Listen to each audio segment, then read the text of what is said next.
Back to another video और आपका आज की वीडियो स्वागत है। और आज जो वीडियो हम लेकर आए इसका टाइटल है how India is buying the United kingdoms largest companies. चलिए देखते हैं इस वीडियो में, लेकिन से पहले इस वीडियो के चैनल का ऑफिशियल लिंक आपको हमारी वीडियो के डिस्क्रिप्शन मिल जाएगा। सब्सक्राइब कर, लाइक कर, शेयर कर, फॉलो कर इनके चैनल को। उसके अलावा ब्लॉग चैनल का लिंक भी हमारी वीडियो के डिस्क्रिप्शन मिल जाएगा। सब्सक्राइब कर, लाइक कर, शेयर कर, फॉलो करें। चलिए देख लेते हैं ये video.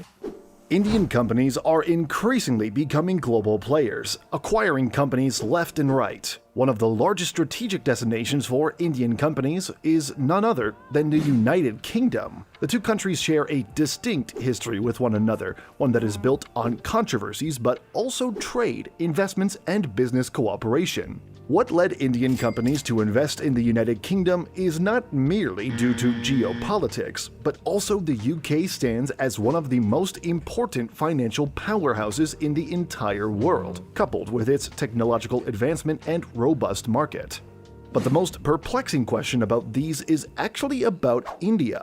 India is still a developing economy, with an economic size of about $3.3 trillion. While it is above the United Kingdom at $3 trillion, India is still by no means a financial powerhouse. Its investments, which at times ranges to over $1 billion, should then imply a deeper meaning. If Indian companies can invest in overseas companies worth this much, does it then imply that there is more opportunity in the United Kingdom than in India's domestic market? Arguably one of the world's fastest growing destinations. Well, it's quite complicated to say the least, but to understand why India is investing so much in the United Kingdom, we must first understand what companies are Indian businesses buying. To start off, one of India's largest and most famous companies is Reliance Industries. Reliance is a company worth nearly $200 billion and has revenues of more than $100 billion. Their reach, therefore, is significant. And in the United Kingdom, they are one of the most significant foreign investors. In 2021, they made a $100 million acquisition in Faradion Limited. Faradion is one of the leading global battery technology companies. In 2019, Reliance also acquired the British toymaker Hamleys. Hamleys at the time of acquisition owned 167 stores across 18 countries. In India, Reliance has the master franchise for Hamleys and presently operates 88 stores across 29 cities. Reliance Industries also acquired the iconic British hotel Stoke Park in 2021 for £57 million.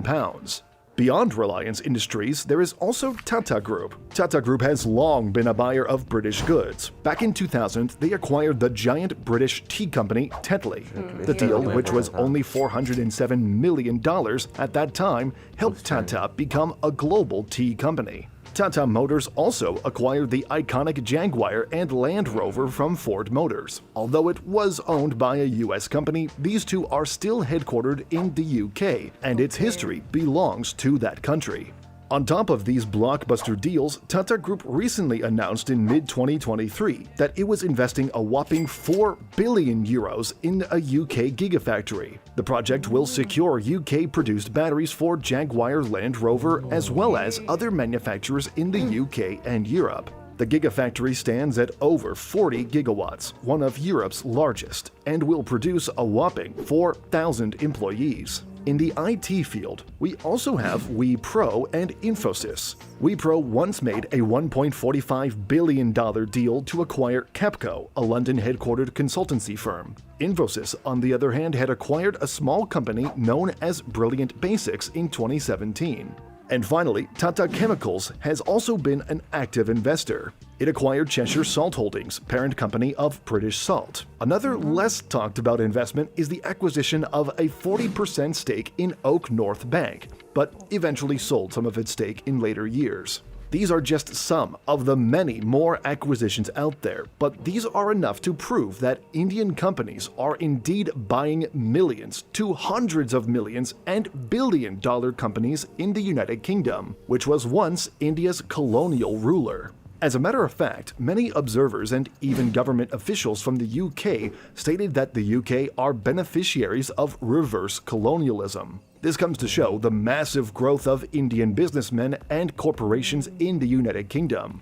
Collectively, it is reported that as of 2021, India had emerged as the second largest source of foreign direct investments for the UK, investing in 99 projects and creating 4,830 jobs. Separate data reported by Invest India showed that India is the second largest FDI contributor in the UK. Over 954 Indian companies employing 105,931 people operate in the UK, with combined revenues of $65 billion from 900 companies in 2022. Now, if these are not enough to tell you that India is indeed a big player in the UK, then one should look at the many British billionaires with Indian origin. One of the most famous belongs to the Hinduja family. It's known that the Hinduja family has a net worth of tens of billions of dollars. They originated from British India, but most of its families, especially its head, had lived in London. The Lakshmi Mittal family likewise resides in the United Kingdom. These and many more Indian billionaires are choosing to live in the UK. But it's also important to note that the UK is also a big investor in India.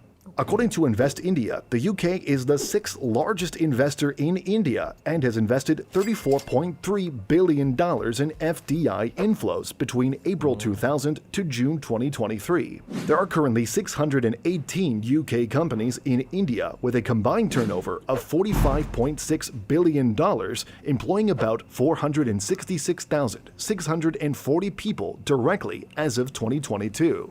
Now finally, let's discuss another key feat of these investments: the impact. The economic impacts of these acquisitions, and particularly what they mean for India. First, let's talk about job creation. When a large Indian company invests abroad, it often leads to job creation back home. How? By acquiring a foreign company, an Indian firm can gain access to new technologies and markets, allowing it to expand its operations, which may require additional manpower, therefore creating jobs. Next, there's the issue of technology transfer. For example, by acquiring Jaguar Land Rover, the Tata Group taps into advanced automotive technology. This technology can then be brought to India, paving the way for advancements in the automotive industry, a sector India is keen on developing. Another crucial impact is the strengthening of trade relations between India and the UK. As Indian companies invest in the UK, they bring in revenue, which contributes to a favorable trade balance. Over time, this helps in negotiating better trade terms benefiting both countries. Finally, the most important facet of an investment is that it generates money. When Indian businesses buy overseas companies, it is not for publicity, but it is for making overseas money in dollars, euros, or in pounds. These can then translate into many things. They can use these new dollars to buy more companies overseas, or they can bring it back to their home country, presenting another form of capital. For instance, Jaguar and Land Rover in its fourth quarter of 2023 reported over £7.1 billion in revenue and gained profit before tax and others of over £368 million. This money does not go anywhere but either back to the company, paid in dividends to its owners such as Tata Motors, or may even be used to funnel investments in India. But it's not all roses. There's a flip side to this trend. When Indian companies acquire firms abroad, they might shift their focus away from the domestic market, especially if the overseas market offers better profit margins. This could lead to reduced investment in India, which could be a concern. But it brings the big question to light. India is the world's most promising developing country. It is growing in high single digits every single year, whereas the UK has long been known to be a developed country, with population and economic growth to be in the low digits. So how could these Indian businesses justify their investments in the UK? Well, this is arguably a question of geopolitics. However, as we mentioned earlier, one must also look at the technological transfers that can be in play. In the end, whatever happens, these are all still good economic impacts. These acquisitions can be seen as steps toward turning India into a global powerhouse. These acquisitions, after all, are not limited to the UK, but are seen all across the world. But anyway, do let us know what you think. Thanks for watching. तो इस बात में कोई शक नहीं कि जब आपके मुल्क की कंपनी जो है किसी और मुल्क की कंपनी की जो है वो टेक ओवर करती है, तो डायरेक्टली बोलें या इनडायरेक्टली बोलें, आपको काफ़ी ज़्यादा बेनिफिट्स जो है वो नज़र आ रहे होते हैं। खासतौर पर जो ट्रांसफ़र ऑफ टेक्नोलॉजी जो होता है वो एक बहुत, मैं कहूँगा, एक ऐसी चीज़ होती है जिसे आप जो है ना और बहुत सारे रास्ते जो हैं वो खोल सकते हैं। जैसे अगर टाटा मोटर्स की बात की जाए तो एक बहुत बड़ा नाम है, तो अगर देखा जाए तो उसमें जैगवार और लैंड रोवर की आपको काफ़ी टेक्नोलॉजी जो है उसका ट्रांसफ़र या टाटा से वहाँ पर ट्रांसफ़र जो है चीज़ों का देखने को मिलता है। बिल्कुल। और मैं जो सोच रही थी ना, तो मेरे माइंड में मतलब जियोपॉलिटिकल चीज़ें जो है वो ज़्यादा आ रही थी कि एक इम्पैक्ट होता है, आपके रिलेशंस अच्छे होते हैं, आपका इन्फ्लुएंस ज़्यादा बढ़ता है, और ऑब्वियसली आपकी कंट्री जो है वो ज़्यादा स्ट्रॉन्ग नज़र आती है बाकी दुनिया के सामने। बट बीच में जितनी चीज़ें थी लाइक ट्रांसफ़र ऑफ टेक्नोलॉजी और जॉब अपॉर्चुनिटीज़ क्रिएट होना, ऑनेस्टली मुझे इन चीज़ों के बारे में नहीं पता था। तो ये मैंने एक नई चीज़ सीखी है कि जब आप ऑब्वियसली बाहर कहीं पर भी इन्वेस्ट करते हैं, फिर उसके बाद आपकी खुद की कंट्री में भी उसके ऑल्टरनेटिव चीज़ें जो हैं वो अपॉर्चुनिटीज़ बनती हैं। तो मुझे ये एक पॉइंट बहुत अच्छा लगा और समझ में आया कि भाई जो बिजनेसमैन होते हैं उनके बिजनेस करने के पीछे कितना मतलब बड़ी सोच होती है, जो कि शायद एक आम इंसान को इतनी समझ में नहीं आती। हम लोग ये तो ज़रूर बोलते हैं कि लाइक लोग जो हैं वो दूसरे कंट्रीज़ में जो बड़े बड़े बिजनेसमैन हैं इन्वेस्ट करते हैं, बट उसके बदले में अपने कंट्री में क्या आ रहा है, आई थिंक ये ज़्यादा मैटर करता है और आम इंसानों को इतना ज़्यादा पता नहीं होता। सो मुझे लगता है कि इसमें बिजनेसमैन का भी और गवर्नमेंट का, क्योंकि जो जितने भी बड़े बिजनेसमैन हैं उनका और गवर्नमेंट ये दोनों साइड बाय साइड चलते हैं, ये हम सबको पता है। और मुझे लगता है कि जो जितने भी बड़े बिजनेसमैन हैं वो कंट्री को रन करने में बहुत इंपॉर्टेंट रोल प्ले करते हैं, क्योंकि उनका योगदान इतना ज़्यादा होता है, जो वो इतने सारे लोगों के लिए जॉब अपॉर्चुनिटीज़ क्रिएट करते रहते हैं।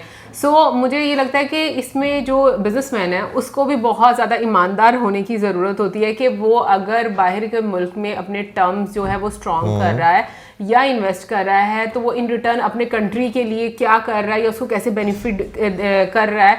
मेरे हाल में ये चीज़ें भी मैटर करती हैं। बिल्कुल, बहुत ज़्यादा मैटर करती है, क्योंकि अगर देखा जाए तो जो आज के टाइम में देखा जाए ना, तो भाई आपका जो है ना इन्फ्लुएंस आपकी इन्वेस्टमेंट के थ्रू भी जो है वो काफ़ी ज़्यादा जो है वो नज़र आता है, खासतौर पर उस मुल्क के जो है ना आपके साथ रिलेशंस जो है उनको डिफाइन करने में। उसके साथ नो डाउट भाई बिजनेसमैन जो है वो बहुत सारे एस्पेक्ट से जो है ना वो चीज़ों के बारे में जो है वो सोचता है। अभी जैसे क्या नाम लेते बीच में एक बैटरी वाली कंपनी की भी जो है वो बात की, बिल्कुल टाटा ने एक्वायर की, तो भाई देखें उसमें वो खाली वो वहाँ के लिए बैटरीज नहीं बनाएगा, नो डाउट पूरी दुनिया में डिस्ट्रीब्यूट होंगी, लेकिन उसके साथ साथ फिर आपके मुल्क में जब आप जैसे अभी इलेक्ट्रिक गाड़ियों का बहुत ज़्यादा रुझान है इंडिया में, तो वो टेक्नोलॉजी कहीं ना कहीं आपको वहाँ पे भी ट्रांसफ़र होती हुई और इस्तेमाल होती हुई जो है वो दिखाई देगी। तो देखा जाए तो भाई फिर वही डायरेक्ट इनडायरेक्ट बहुत सारे बेनिफिट्स होते हैं, बहुत सारी जो है जॉब अपॉर्चुनिटीज़ जो है वो क्रिएट की जाती हैं और लोगों को जो है खासतौर पर एक आम इंसान को बहुत ज़्यादा इसका जो है वो बेनिफिट मिलता है। अच्छा, एक और चीज़ मैं बोलूँगी कि सिर्फ यूके में नहीं, आज के टाइम में हमें पूरी दुनिया में मतलब इंडियंस नज़र आते हैं कि लाइक आपको